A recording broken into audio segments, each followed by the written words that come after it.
My stepfather called me a glorified secretary for 8 years. Not always to my face, though he did that too at Thanksgiving dinners and backyard cookouts and every family gathering where he needed an audience, and I was the easiest target in the room.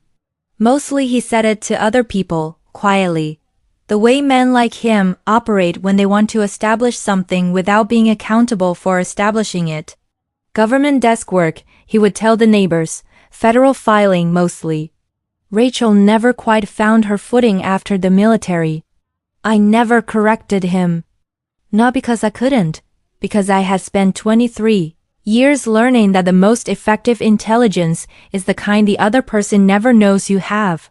Then my mother sent the emergency code at 11:38 on a Tuesday night in November. 3 words, no explanation.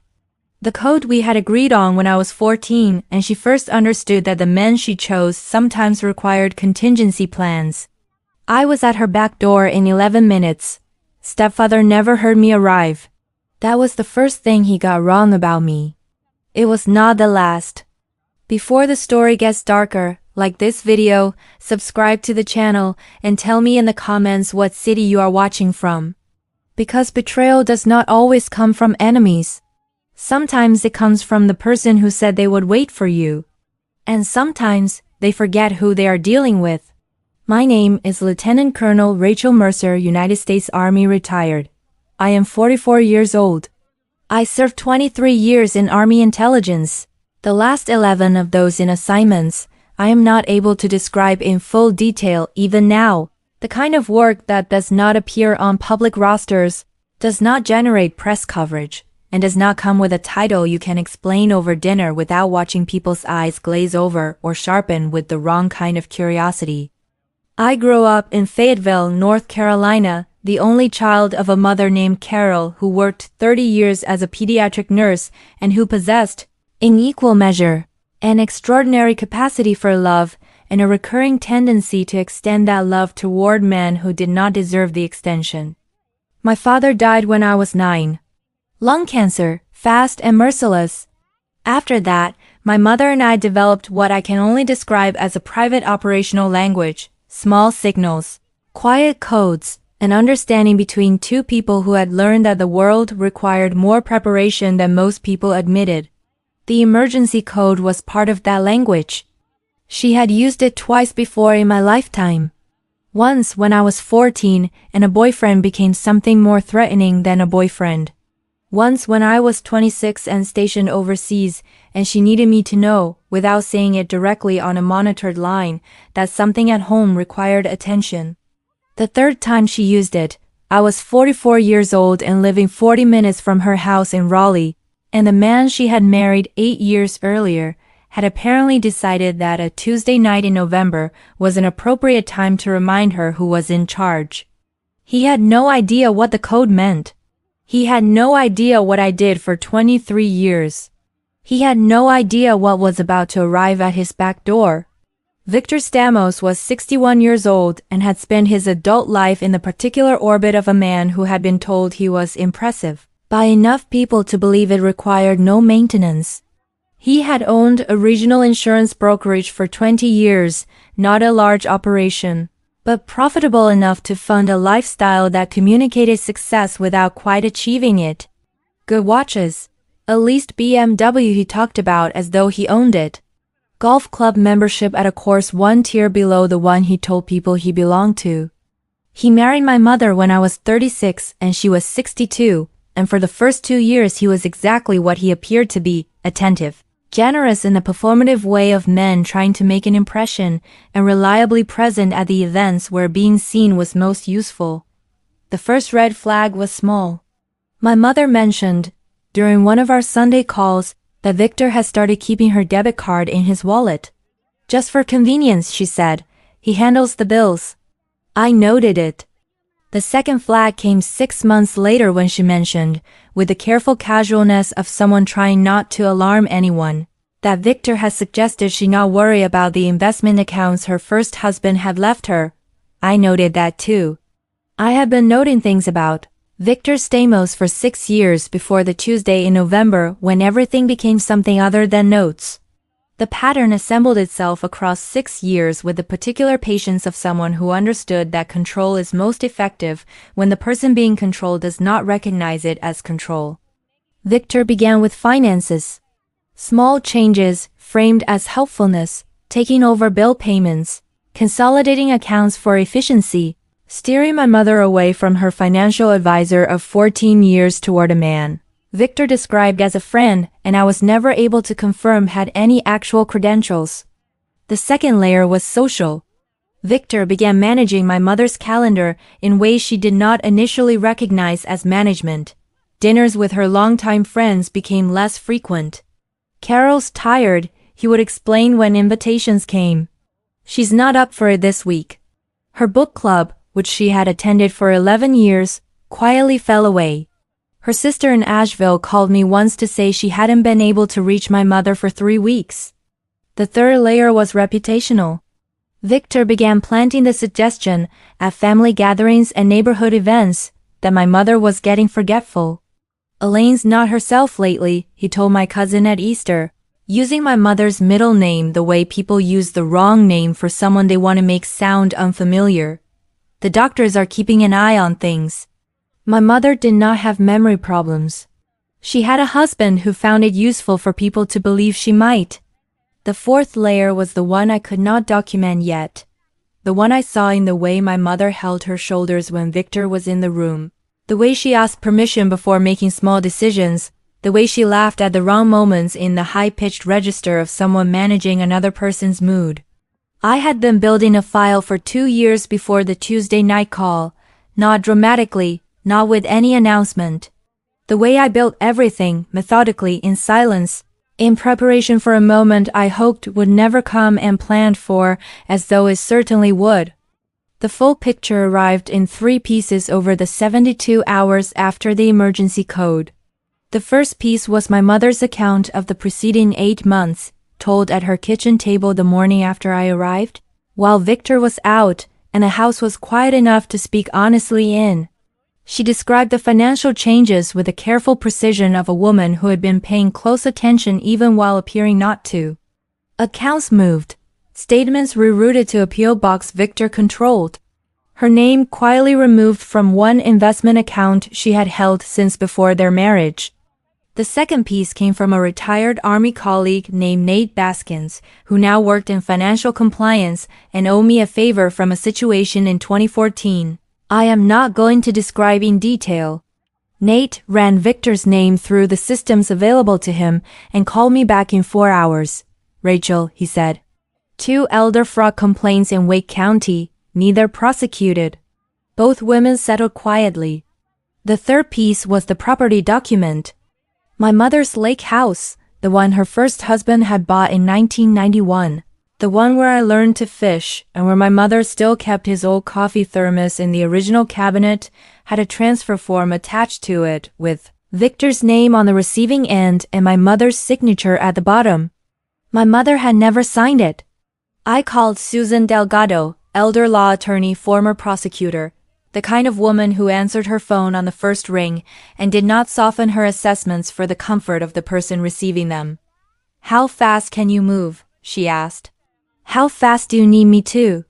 I said. "Yesterday," she said. Susan moved with the organized efficiency of someone who understood that elder financial exploitation cases lived and died by documentation speed, and that the window between discovery and evidence destruction was often measured in days rather than weeks.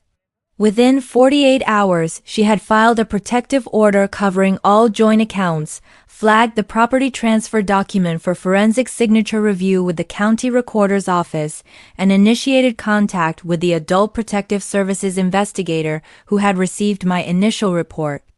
Nate provided a formal written summary of the financial complaint history to Susan's office. Carl Whitaker, a man from Victor's poker circle whose sister had lost $40,000 to one of Victor's investment opportunities, agreed to provide a signed statement after a single conversation on a back porch where I said very little and mostly listened. I also requested, through official military records channels, that my full service record and rank be included in the APE's case file. Not as a threat. As context. Victor had spent 8 years telling people I pushed papers for the federal government. When the deputies arrived at the door, I wanted the record to be accurate. I wanted there to be no confusion about who they were speaking to. And I wanted Victor, standing in his own living room surrounded by his poker friends, to understand for the first time exactly what he had been dismissing at every family dinner for 8 years. Victor hosted poker night every other Friday with the comfortable regularity of a man who believed his routines were protected by the same force that protected everything else in his life, his own assumption that nothing would ever require him to account for himself. I helped my mother carry 2 bags to my truck at 4 in the afternoon while he was out getting ice and beer. She kept looking over her shoulder. I kept my voice steady. Mom, you sent the code. That was the bravest thing. She nodded without speaking. By the time I returned to the house, poker night was already running. Cards dealt. Beer open. Victor standing at the kitchen island in a polo shirt, pouring bourbon, explaining something loudly to men who were listening with the politely attentive expression of people who had learned that not listening had consequences. He looked up when I walked in and smiled with the reflex of a man who had never once worried about me. Well, he announced to the room, look who showed up to supervise. I closed the door behind me and sat down across from him. Mom's staying with Patricia tonight, I said. The smile stayed on his face. But I saw it, that flicker. The micro-adjustments behind his eyes when the familiar landscape shifts by 1 degree and the brain registers something wrong before the face does. He recovered fast. He always recovered fast. Good for her, he said. And launched into a story about someone's golf handicap. I let him talk. I had learned a long time ago that the most useful intelligence is collected from people who believe they are performing for a friendly audience. Victor talked for 20 more minutes. Then he made the mistake he had been building toward for 8 years. He started explaining to the room, with the bourbon loosening his judgment past the point of caution, how a man learned to manage people after enough years of marriage. How some women needed direction. How Carol had been difficult before he helped her understand how things worked. Carl Whitaker set his cards down. I said, Victor. The cabin. He looked at me. The Lake Norman property. My father's cabin. Tell me about the transfer. The room changed temperature instantly. Victor's jaw set. That's a private family matter. The signature is forged, I said. The forensic review was completed this morning. Someone at the table muttered something under his breath. Victor pointed at me across the table. You have no idea what you're doing. Then the knock came at the front door. Firm, professional, 3 beats. Wake County Sheriff's Office. Mr. Stamos, we need to speak with you. Victor looked at the door, then at me. What did you do? It was not a question. It was the sound of a man finally understanding he had been inside a situation he did not control and had not controlled for longer than he knew. I stood up and walked to the door. The deputy outside looked at me, then looked more carefully. Lieutenant Colonel Mercer, he said quietly. I nodded once. Victor behind me went absolutely still. And the room understood all at once what 8 years of dismissal had been aimed at. The consequences arrived with the methodical certainty of a well-planned operation reaching its execution phase. The forged property transfer was flagged by the county recorder's office and referred to the district attorney. Victor's name was connected to 2 prior elder fraud complaints through the app's investigation. Complaints that had been individually dismissed, but that, combined with my mother's case and Carl's sister's statement and a third woman, Susan's investigator located through financial records, formed a pattern that the DA's office found considerably more compelling than any single complaint had been alone. Victor was charged with financial exploitation of an elder, forgery of a legal document, and intimidation of a protected person. His insurance brokerage license was suspended pending the outcome of the criminal proceedings. The lake house transfer was voided. My mother's accounts were restored to her sole control. Susan Delgado called me on a Thursday morning to confirm the property ruling. I was sitting on the back porch of my apartment in Fayetteville, drinking coffee and watching a mockingbird worked through its entire repertoire on the fence line. "It's done," Susan said. "Thank you," I said. "Don't thank me," she said. "You built the case." "I just filed it." That was true. But I had learned a long time ago that the best operations require people who are excellent at their specific roles, and Susan Delgado was very excellent at hers. The hardest part came 4 months later on a Saturday afternoon at the lake house. My mother and I had driven up for the first time since everything ended.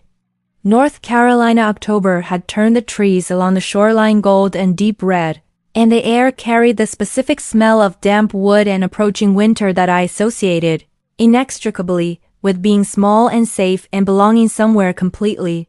We unlocked the door together. Inside, the cabin smelled like my father still, old pine, coffee grounds. The particular mustiness of a place that has been closed too long and is ready to breathe again. My mother walked through each room slowly, touching things, the cabinet where she kept his thermos, the kitchen table he had built himself, the window above the sink that had always stuck, and that she had never fixed because she said it kept the place honest. She sat down in his old chair by the window. She looked out at the water for a long time. Then she said, very quietly, "I was so ashamed." I sat across from her. "I know. I should have called you sooner. You called when you were ready." She shook her head slowly. "I called when I was afraid." "That's the same thing," I said. "For most people, that's exactly the same thing." She looked at me for a moment. Then she reached across the table and covered my hand with hers. And we sat there while the afternoon light moved across the lake, and the trees held their color, and the cabin held us both in the quiet that had always been its most important quality. Victor Stamos spent 8 years telling people I was a desk worker. He said it at dinners and cookouts and neighborhood gatherings with the casual confidence of someone who had decided what I was and found the decision convenient. He said it because quiet women who do not correct small insults appear manageable. He said it because men who control through intimidation rely on everyone around them, underestimating the people who might eventually stop them. What Victor never understood, what men like him never understand, is that the most dangerous person in any room is not the loudest one. It is the one who has been watching, documenting, and waiting for the right moment with the patience of someone who was trained to outlast every situation they walked into. I was not a desk worker. I was the person my mother called when the situation requires someone who would not flinch, and I did not flinch. Not once. If this story stayed with you, subscribe and leave your city in the comments. It means more than you know. I will see you in the next one.